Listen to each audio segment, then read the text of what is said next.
friends, welcome back to my channel, and of course welcome if you're new here today. My name is Dina and we are going to be working on something that has been very highly requested here on my channel. Now I've tried to touch on this a couple times in videos, but I don't think I was a very good teacher. And what I'm talking about is my homemade scrolls. So many of you really appreciate them, love them, and want them in your own home. And I absolutely love that idea. I have used them in our home over the years for so many reasons. Number one, they are very personal. And number two, you can make a very large piece that is going to make a very grand statement in your home. And number three, they are super inexpensive. Number four, I think they are very easy to make no matter who is making it. Now I'm going to try and go over just a few little tips. I'll kind of walk you through where I keep mine, and I will try to insert either some clips that I do now or find some from previous posts of how I use mine throughout my home. So I hope you will sit back, relax, and enjoy this video and hopefully get some inspiration and just wish me luck that I can do this. So let's go ahead and get started and we'll walk you through that process. Hi friends, I just wanted to jump right back on really quick and put out two disclaimers. Number one, I am not an artist by any stretch of the imagination, so honestly I have no idea what I'm talking about. I just know that I have created these scrolls for many years now for our home and I absolutely love them, and I know a lot of you do also, so I'm going to share that process with you. And then number two is there's probably going to be a lot of talking in this video because I am teaching you this process. So I just wanted to put that out there. Let's go ahead and continue on with the video.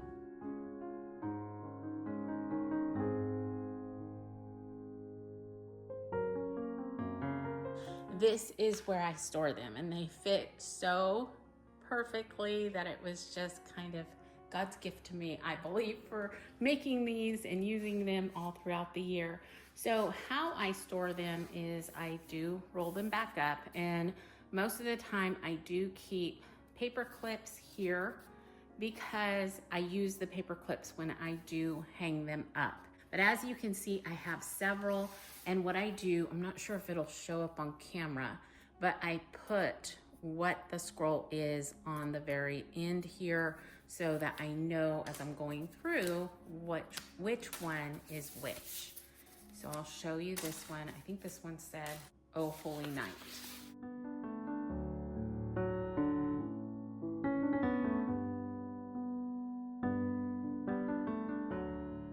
Okay, I got it all rolled up, but I wanted to let you know that that is a beautiful scroll to use during Christmas time, behind your Christmas tree, over your fireplace, or just any wall in general. We'll go ahead and look at a couple more. This one was actually fairly simple, and I actually made it for my dining room table when I had friends over. I'm sorry, I'm gonna try to unroll this without making too much noise. But it has Proverbs 31:28 on there. Her children arise and call her blessed. Now this, actually, now I remember what this was for. I did have some friends over with their little ones, and their little ones and I prepared their lunch and had little Mother's Day gifts set out on the table. And we used this as our table runner, and the little ones got to serve their moms and they were so delighted. I think they were 3 and 4 years old when we did that, and they were so excited. But this made such a cute little table runner, and it just matched our theme for the day, and it was a great lunch. Okay, Thanksgiving prayer for 2021. Kind of open it up and show you just a little bit of it.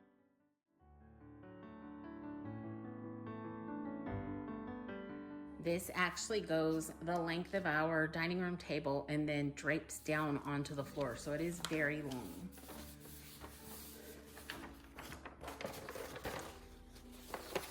But here it is. So I had asked Ronnie early on if he could get our family Thanksgiving prayer together for me early so that I could have it on our table runner that year. And it just made the most beautiful table, and I will definitely go ahead and add in some clips of that.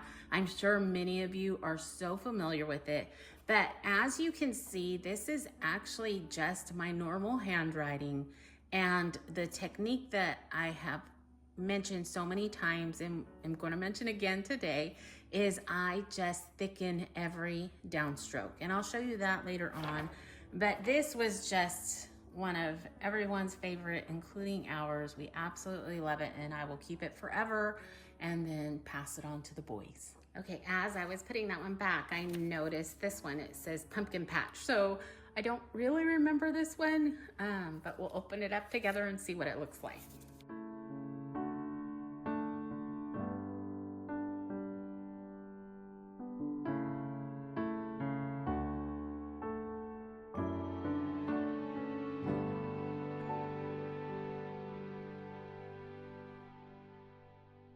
Okay, a couple techniques that I was going to try and show you. I'm hoping that they'll work. I'm first going to write out birthday. And this is how I would write it on a birthday card or even on a banner or a chalkboard. This is what I would do. Okay, and this is just my normal everyday handwriting, and then I will go ahead and kind of fancy it up by adding to the downstroke. And I would obviously get a better marker out because right now this one's not doing too well. So every downstroke I'm going to go back and thicken, including these little swoops. With this, I would have to go back over each and every piece because I didn't grab a good marker. Again, every downstroke, I would go back and just create a little bit thicker line. And that is going to give you that calligraphy look that so many people are really enjoying now. But I thought maybe if we started out with just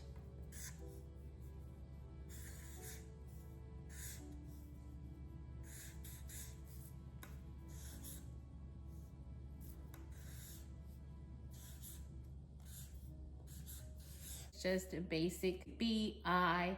Now the R, I did try to make it a little bit more cursive looking to match that. The T, I haven't even crossed it, H-D-A-Y. So what I thought is you could go ahead, write yours out this way, and then add layers to it. So to make this loop, then just go back and make the loop. Now, obviously, it didn't come together well right here, if you can see that. So I would just build up.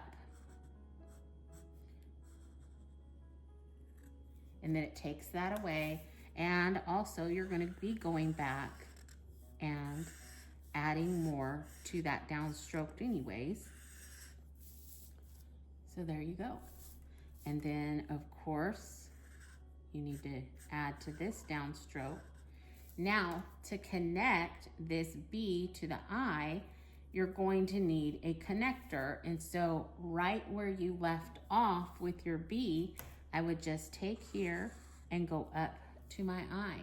So you're adding a connector, super easy. And then to connect my R, just go up just like that. And then again, you're gonna hide some of this by thickening your downstroke. Okay, so here on the R, I'm gonna go around that little circle because that is a downstroke.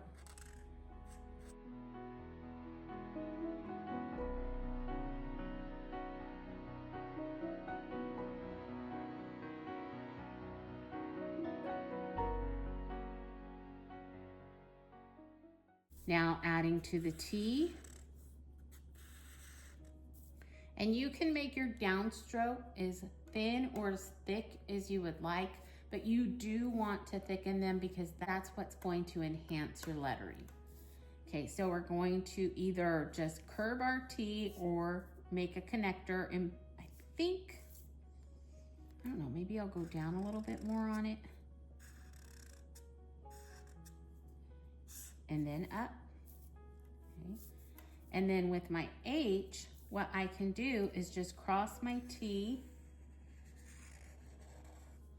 and use it for the loop on my H. And then again, you're gonna bring that line all together with your downstroke.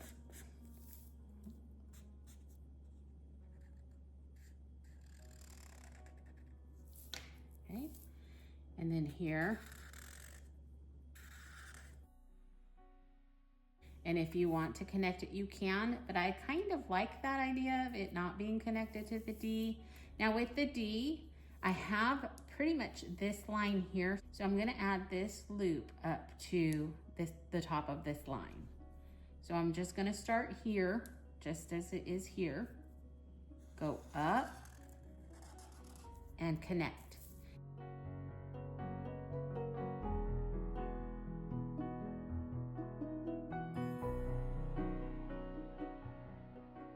And if you would like to connect it, you can, but I have it a little bit too low, so I don't think that I will. And that's kind of what happened with my H. It's a little too low. It's below the D, and so if I put a connector, it wouldn't connect in the right spot.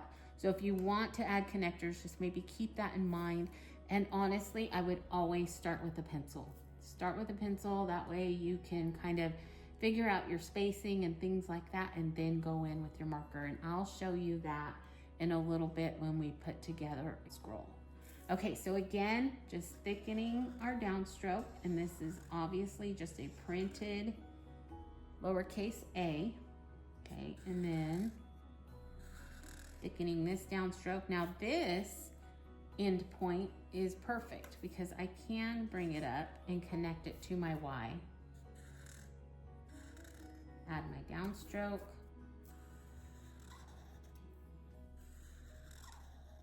Add my downstroke here. Okay, and then I'm just gonna go and take that up. Blend that in. And there you go. You don't necessarily have to start out with it looking like this. You can build layers up upon layer, and then you're gonna end up with a look that looks just like this. I hope that helps, and I hope that it's easy enough to understand, that I walked through it slow enough. There's a couple more techniques that I want to show you, so we'll move on to that as well. For my first tip that I want to share with you, I want to use my iPad, so I'm going to type in pumpkin outline. Hope we come out with the right thing. Okay, so we did. We've got pumpkin outlines all over the place. Now this one's kind of cute.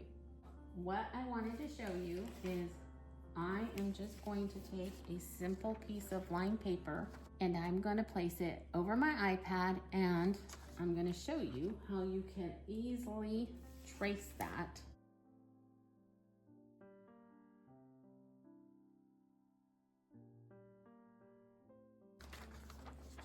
Hopefully it shows up on the paper, and I can use this now on any scroll.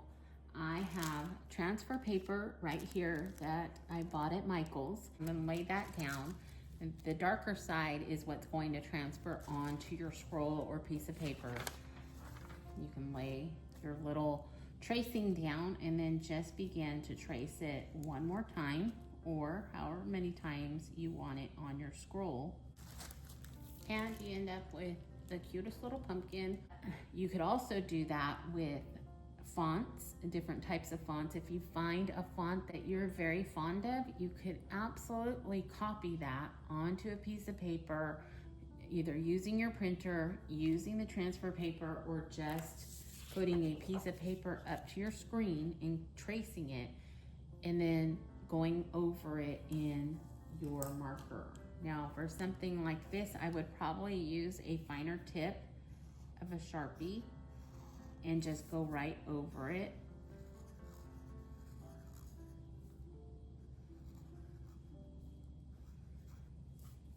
And you end up with such a cute little print right on your scroll. Now that you are a little more familiar with some of the ideas I use behind creating my own scrolls, let's move on to do just that. My hope is that I can make this process a little more attainable for each of you. Okay friends, I am going to begin by kind of walking you through what I use and what I do to create a scroll. Now this scroll is one of my smaller scrolls. This is something that I purchased at IKEA. It's around $5, or at least the last time I purchased it, it was $5. It is a very big roll, but it's actually what I use in our command center for our monthly calendar. So I only have some of it here, but that's fine. I just want to make a really quick and easy smaller scroll.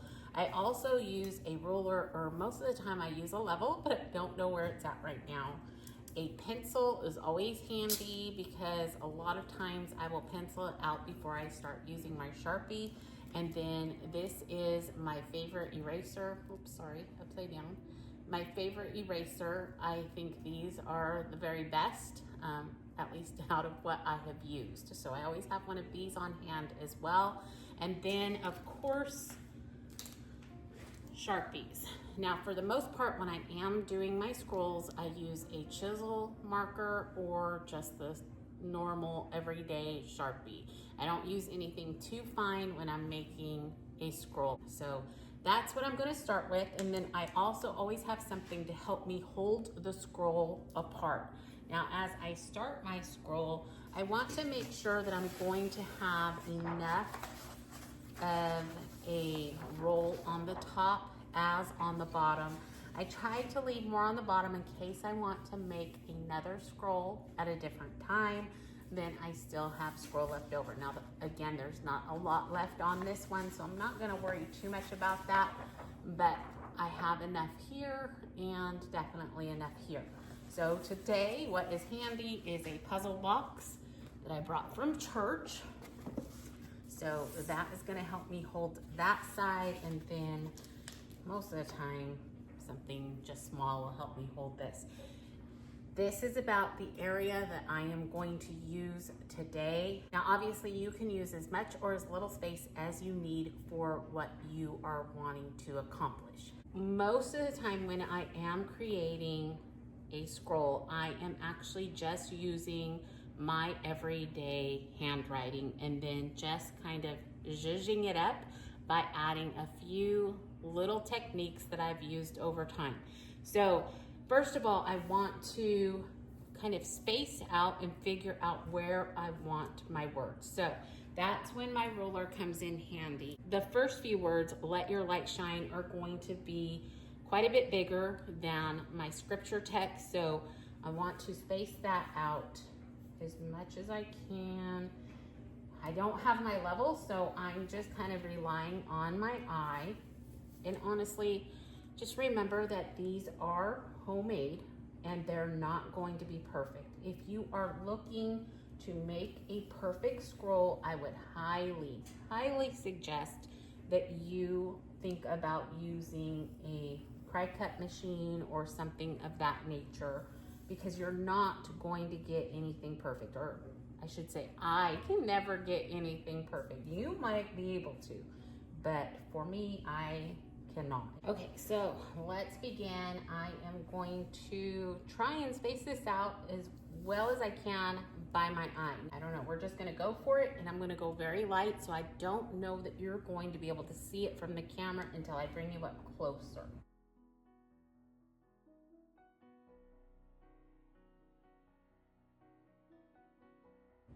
And I don't count on it being perfect in pencil because I'm gonna change things around. Right now I'm just kind of feeling out for space, and then I will change things around before I start to use my marker. As you can see, I have erased and moved things around Same down here. I just wanted things to mimic kind of each other, but again, they are homemade, so they're not perfect. But this is what I've got so far.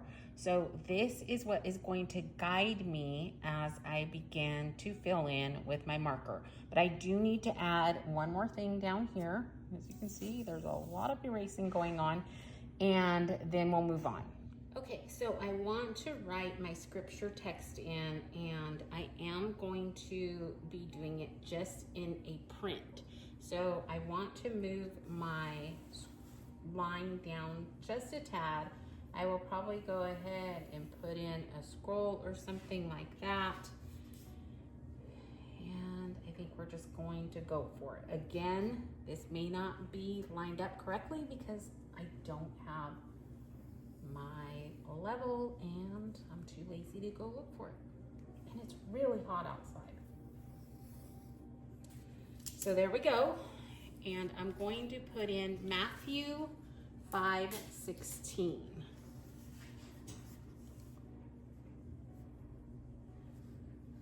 So here's where I need to count. Okay, so I'm going to put my E here, my W here. Oh, that's gonna be too far apart, I think. That might be too far apart. This is why using a pencil first always comes in handy.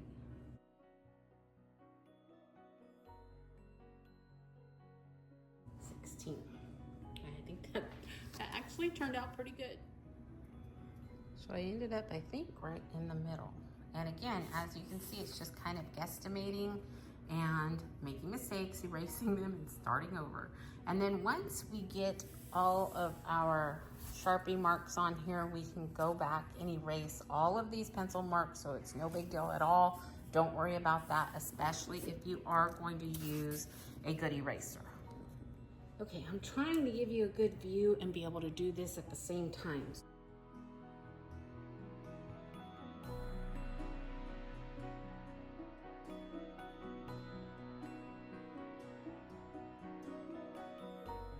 What I'm going to begin to do now is I'm going to thicken each and every one of my downstrokes. So anytime your marker goes down, you want to thicken that line.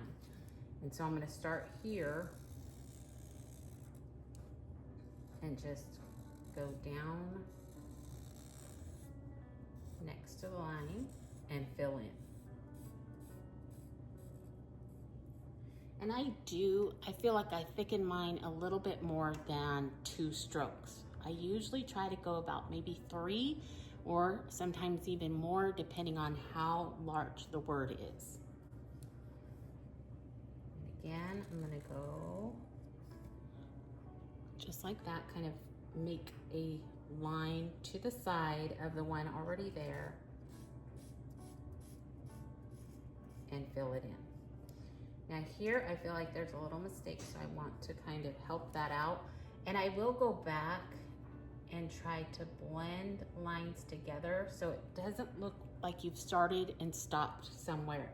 I'm going to bring a line straight down next to my downstroke and fill it in.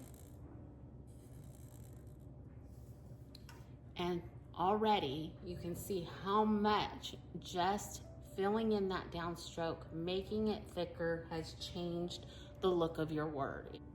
Okay, so we'll move on to our next word.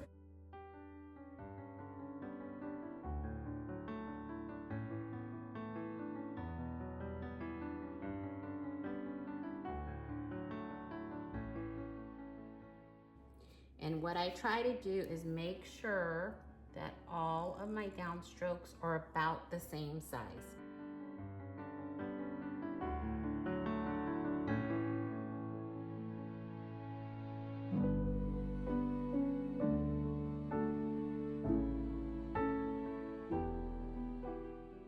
I thought Matthew 5:16 was the perfect verse to share this week.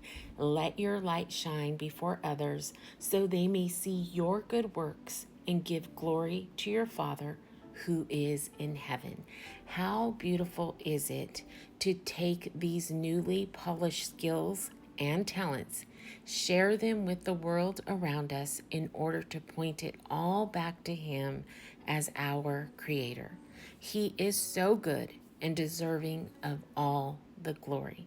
I truly hope that this video served as some help and some inspiration for each and every one of you. I want to thank you all for being here with me today. I wish you a wonderful rest of your week. Remember to stay safe, be blessed, and I will see you in the next one. Goodbye, everyone.